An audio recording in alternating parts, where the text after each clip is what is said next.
নমস্কার বন্ধুরা, আমার চ্যানেলে আপনাদের সকলকে স্বাগতম। চলে এসেছি আজ আবারও একটি নতুন রেসিপি নিয়ে।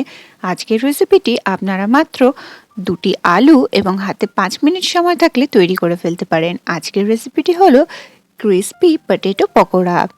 এই পকোড়া তৈরি করার জন্য আমাদের প্রথমেই নিয়ে নিতে হবে 2টি আলু। 2টি আলুকে আমি খুবই সরু সরু এবং লম্বা লম্বা করে কেটে নিয়েছি।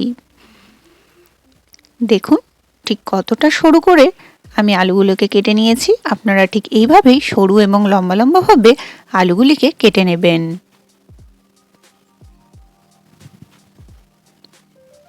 আলুগুলোতে জল দিয়ে নেব। জল দিয়ে 2 থেকে 3 বার আলুগুলিকে ভালোভাবে ধুয়ে নিতে হবে। আপনারা কে কোথা থেকে আমার ভিডিও দেখছেন অবশ্যই কমেন্টে জানাবেন এবং ভিডিওটি কেমন লাগলো সেটি জানাতে ভুলবেন না। আলুগুলি ভালোভাবে জল ঝরিয়ে ধুয়ে নিয়েছি। আলুগুলি ঠিক এরকম দেখতে হয়েছে।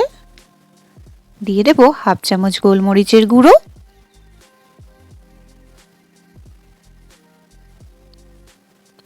হাফ চামচ কাশ্মীরি লঙ্কার গুঁড়ো,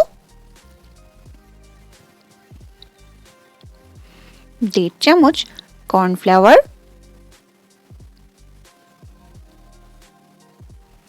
আরও হাফ চামচ কর্নফ্লাওয়ার দিয়ে দিলাম। দিয়ে দিচ্ছি 1 চামচ ময়দা। আপনারা ময়দার পরিবর্তে চালের গুঁড়ো ব্যবহার করতে পারেন। এবং দিয়ে দিচ্ছি স্বাদমতো নুন। নুনটা প্রথমেই দেবেন না, তাহলে আলু থেকে জল ছাড়া শুরু হয়ে যাবে। এই সমস্ত উপকরণগুলোকে খুবই হালকা হাতে ভালোভাবে মিক্সড করে নিতে হবে। বেশি জোর দিয়ে প্রেস করে এগুলোকে মিক্স করবেন না, তাহলে এর ক্রাঞ্চি ভাবটা চলে যাবে। সমস্ত আলুটাকে মিশিয়ে নিয়েছি। মিশিয়ে নেবার পর হাতে নিয়ে একটা শেপ দিয়ে নেবার চেষ্টা করব। ঠিক মুঠো করার পর এরকম একটা শেপ এসেছে। এবার ওগুলোকে ভেজে নেব। তার জন্য কড়াই বসিয়ে দিলাম। দিয়ে দিচ্ছি পরিমাণ মতো তেল।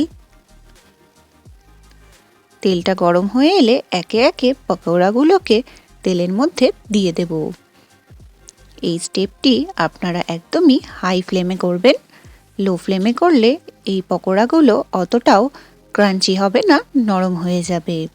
এছাড়া আলুগুলিকে মেখে নেবার পর খুবই চটজলদি চেষ্টা করবেন আলুগুলোকে ভেজে নেবার জন্য, না হলে আলু থেকে অনেক বেশি জল ছাড়বে এবং পকোড়াগুলো ক্রাঞ্চি হবে না।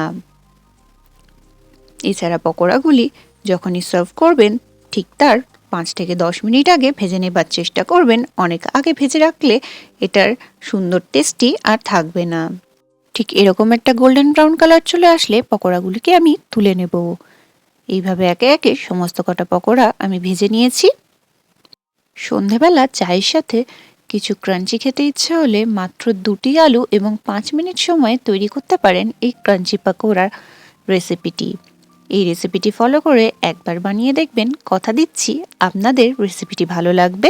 শেষ পর্যন্ত আমার সাথে থাকার জন্য আপনাদের সকলকে জানাই অসংখ্য ধন্যবাদ। আপনাদের কোনো রেসিপির প্রয়োজন হলে আমাকে অবশ্যই কমেন্টে জানাবেন। আমি চেষ্টা করব সেই সমস্ত রেসিপিগুলিকে আপনাদের সামনে তুলে ধরবার জন্য। আমার ভিডিওটি যদি ভালো লেগে থাকে অবশ্যই লাইক, কমেন্ট, শেয়ার এবং সাবস্ক্রাইব করবেন। আজ এই পর্যন্তই রইল। দেখা হবে আবারও নতুন কোনো রেসিপি নিয়ে।